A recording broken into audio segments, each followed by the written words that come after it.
Hey guys, it's Erik Thor here to talk to you today about the INTJ, and what I've come to learn about the INTJ is that in many ways they are the most difficult to understand of all the types. Yes, more difficult than the INFJ. Why? Because first of all, you never know what an introvert intuitive is thinking, and introvert intuitive's thoughts are hidden from the world.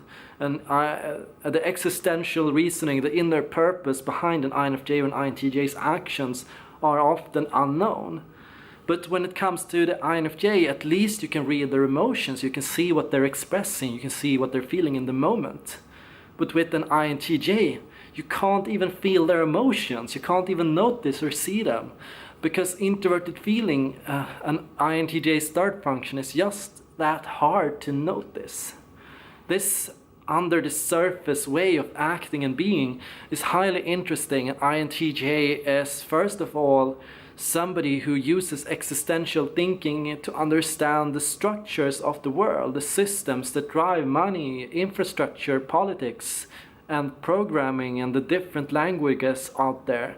It's about, in many ways, understanding the system, the society at large, not the people. An INFJ seeks to understand the people, to guide the people, whereas an INTJ has no interest in guiding people.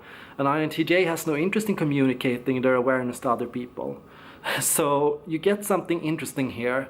The INFJ feels often misunderstood, more misunderstood, because they're always trying to convey what they're thinking, their inner purpose to other people, whereas an INTJ is not trying to do that. They don't need to do that. They have no interest to do that, so it doesn't happen as often. They don't care that much that they're being misunderstood, but they are the most misunderstood. Now, what you might come to learn about the INTJ as you go into relationships or friendships with them is that an INTJ rarely shares their emotions. An INTJ rarely tells you what they're feeling. Whereas an INFJ tends to at least give some emotional indicator at all times. They try to let you know how they feel about them. They give words of affirmation, and INTJ doesn't. So this can make some people uncomfortable. Why isn't he telling me how he feels? Why isn't he sharing with me?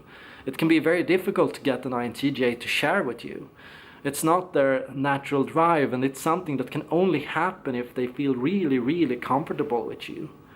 However, you might come to notice that the INTJ does have emotions, and that they are actually more sensitive than you think. An INTJ can react very negatively to things you say and do. They can be very hurt by your actions. The thing is, they don't always tell you that that you do. Something that can happen instead is that they can project this into other things. They can use it against you in work or in society in general to get ahead. When an INTJ likes you, they actively get you to be a part of their work, to be a part of their progress, and to be a part of their economic and political aspirations. But when an INTJ doesn't trust you, doesn't like you, this doesn't happen. So this is how an INTJ shows love, by basically helping you out, doing acts of service, by in many ways adjusting to you, to your needs, not in words but in action. Now, another thing is an INFJ is a promising type that offers promise of something good, whereas an INTJ doesn't promise. An INTJ doesn't really, in many ways, both INFJs and INTJs are hard to move. They are immovable objects, but an INTJ doesn't respond to bartering or to discussions in that sense. They only respond to, in many ways, power.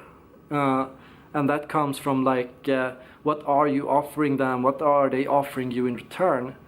They will give you good offer if they like you, if they believe in you, and that's the thing. An INFJ, in many ways, is sensitive to discussions, to what you think, and they will adjust. An INTJ is not. An INTJ believes their facts, what they believe is fact, not opinion.